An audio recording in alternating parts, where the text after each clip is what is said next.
भारत में तो दुनिया के 100 रिलीजन के लोग रहते हैं, फिर यहूदियों को माइनॉरिटी का दर्जा क्यों नहीं, बहाइयों को माइनॉरिटी का दर्जा क्यों नहीं?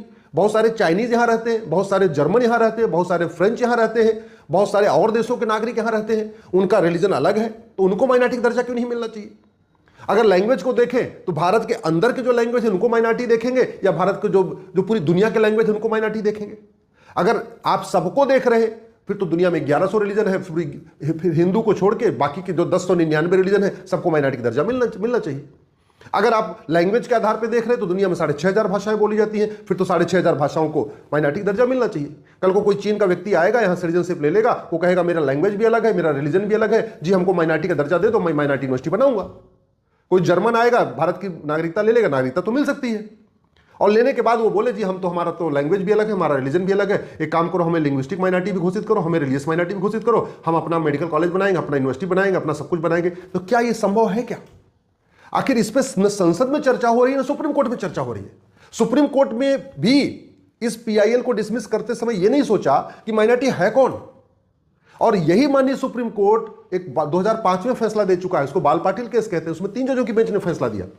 उसमें कहा कि देश का विभाजन मजहब के आधार पर हो चुका है, इसलिए मजहब के आधार पर किसी भी चीज, कोई भी चीज प्रमोट करना वो देश के लिए ठीक नहीं है। इस देश का विभाजन मजहब के आधार पर हुआ था, तो कड़वी सच्चाई है।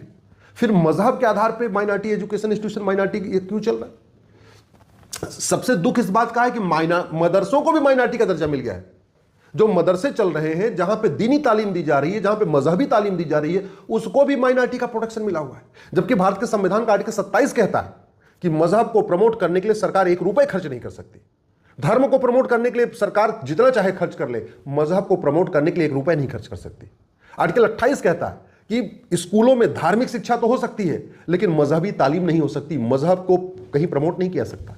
आर्टिकल 30 कहता है कि जो भी भारत में रिलीजियस माइनॉरिटी है या लिंग्विस्टिक माइनॉरिटी है, उसको एजुकेशन इंस्टीट्यूशन खोलने का अधिकार है। अब इसमें 2 बातें हैं। पहली बात, एजुकेशन इंस्टीट्यूशन खोलने का अधिकार है, रिलीजियस एजुकेशन नहीं, मजहबी तालीम नहीं, सेकुलर एजुकेशन इंस्टीट्यूशन खोलने का अधिकार है आर्टिकल 30 में। यानी इंजीनियरिंग कॉलेज खोलिए, मेडिकल कॉलेज खोलिए, लॉ कॉलेज खोलिए, मैनेजमेंट कॉलेज खोलिए, यूनिवर्सिटी खोलिए, जहां पे भी सेकुलर एजुकेशन हो रही है, जहां साइंटिफिक एजुकेशन हो रही है, वो आप खोल सकते हैं, आर्टिकल 30 कहता है। और जहां रिलीजियस माइनॉरिटी की बात हुई, लिंग्विस्टिक माइनॉरिटी, तो स्वाभाविक सी बात है, पहले डिफाइन तो हो जाए कि रिलीजियस माइनॉरिटी है कौन। जिसकी संख्या 1 लाख है, जिसकी संख्या 1 करोड़ है, जिसकी संख्या 10,000 है, कौन है? बिना इसको चर्चा किए हम कैसे डिसाइड कर सकते हैं हाँ भैया माइनॉरिटी स्कूलों पे अब आरटी राइट टू एजुकेशन लागू नहीं होगा?